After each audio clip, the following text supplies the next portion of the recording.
కొత్తగా వచ్చినా కూడా సబాంధవుడు కావున ఉచితాసనం వేసి సముచితంగానే గౌరవించా.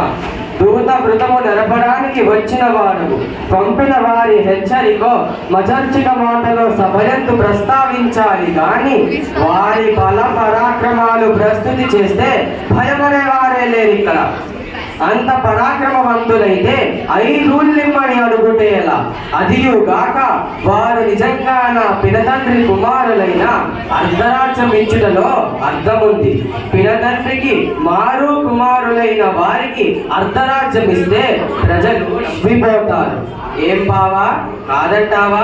యమధర్మరాజు, వాయుదేవుడు, ఇంద్రుడు, అశ్విని దేవతలు నాకెలా పినతండ్రులవుతారు? అందుచేత నాకు కాని వారికి అర్ధరాజ్యం ఇవ్వడం కాదు కదా, 5గురికి కలిపి ఒక్క ఊరు కూడా ఇవ్వను. అంతెందుకు, సూది మన మోపునంత నేల కూడా ఇచ్చుట కల్లా. ఇక బల పరాక్రమాలంటావా? అవి ఏ ఒక్కరి సొంతం కాదు. గెలుపు ఓటములు ఒకేలా ఉండవు, దైవాధీనాలవి. తేలవలసింది కథన రంగంలో. వారంతా వీరులైతే సమరానికి సిద్ధంగా ఉండవను.